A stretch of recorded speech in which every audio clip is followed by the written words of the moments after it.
ঠিকই বলছি, আজ আমরা চলে যাব। তো চলে যাওয়ার আগে শেষবারের মতো কক্সবাজারে গোসলটা তো করতেই হবে। শেষবারের মতো সমুদ্রের পানি যদি গায়ে না লাগাই তাহলে তো হবে না।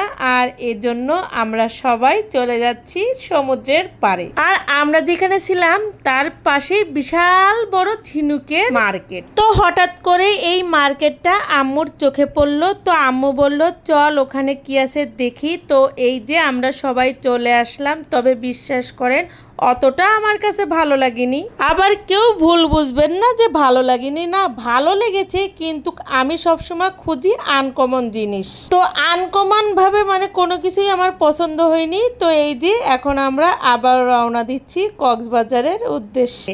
আর এই যে আমরা অটোয় উঠে গেলাম। আমরা যেখানে ছিলাম সেখান থেকে বিচটা অনেক দূর না, আর কি 5-10 মিনিটের মতো লাগে। তো বাচ্চা কাচ্চা সব নিয়ে এই যে আমরা এখন অটোয় উঠে পড়লাম। এদিকে সমুদ্রের জন্য মন খারাপ লাগতেছে, আর ওদিকে আপনার ভাইয়ার জন্য আমার মনটা ভীষণ খারাপ লাগতেছে। আর দেখতে না দেখতে এই যে সমুদ্রের পাড়ে চলে আসলাম। বললাম না যে আমাদের বেশিক্ষণ লাগে না, এই উঠলাম অটোয় আর এই যে চলে আসলাম সমুদ্রের পাড়ে। আর যতবার আসি ততবার এই যে বাচ্চারা খেলনার জন্য বায়না করে, তো খেলনা কিনে দিলাম। কারণ ওরা কিন্তু এই খেলনা নিয়ে কি করে জানেন, এই সমুদ্রেই খেলবে, আবার যাবার সময় ওদের হাতটা খালি দেখবেন, মানে সমুদ্রের পানিতে এই খেলনাগুলো সব ভেসে যাবে। কথা কেন বললাম জানেন, এই যে সমুদ্রে আসছি আমি তো ঠিকমতো সমুদ্র উপভোগ করব, এটাই স্বাভাবিক, তাই না? কিন্তু দেখেন, বিশ্বাস করেন আমি সমুদ্র ঠিকই উপভোগ করতেছি, কিন্তু কেন জানি না বারবার বারবার আপনাদের ভাইয়ের কথা আমার খুব মনে পড়ছে। ও পাশে ছোট বোনের আসার কথা ছিল, ও আসেনি, আমার কিন্তু ওর কথাও খুব মনে পড়ছে। ও পাশে আমার ভাইয়ের বড় আসার কথা ছিল, ওরা আসেনি, ওদের কথাও আমার খুব মনে পড়ছে। তো এত মানুষের কথা যদি মাথায় মনে পড়ে তাহলে কি সেই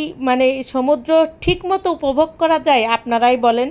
এই জন্যই বললাম যে আমার আবেগ বেশি, আর এই আবেগের কারণেই আমার কষ্টটা বেশি, আমার মায়া বেশি। যে কোনো মানুষের প্রতি আমি অল্পতেই তার মায়ায় পড়ে যাই, অল্পতেই তাকে ভালোবেসে ফেলি এবং অল্পতেই নিজের মনে করি। আর এই জন্যই বারবার বারবার সবাই আমাকেই কষ্ট দিতে পারে বারবার। আমি প্রতিবার জানেন তো, আমি প্রতিবার ভাবি যে এই লাস্ট, এরপর কারোর মায়ায় জড়াবো না, আমি এত ভাববো না, কাউকে এত উপকারও করব না। কিন্তু ওই যে মন, এই মনটাকে কি নামে ডাকবো বলেন তো? আমি এই মনটাকেই আমি বাঁধতে পারি না। এই মন বারবার বারবার আমার ছুটে চলে যায় পিছনের দিকে, আর এই পিছু টানের কারণেই আমি সামনে এগোতে পারি না। তবে এখন যতই আমাকে পিছু ডাকুক না কেন, আমার সামনে হাঁটতেই হবে। তাই তো কোনো কথা না শুনেই আমি বারবার সামনের দিকে হাঁটতে তালে রয়েছি। আচ্ছা, কমেন্টে জানাবেন তো কোন জিনিসটা করলে মায়া জিনিসটা কমে, আমার সেটা করা খুব জরুরি। আর এই যে সবাই মিলে এখন নেমে পড়লাম সমুদ্র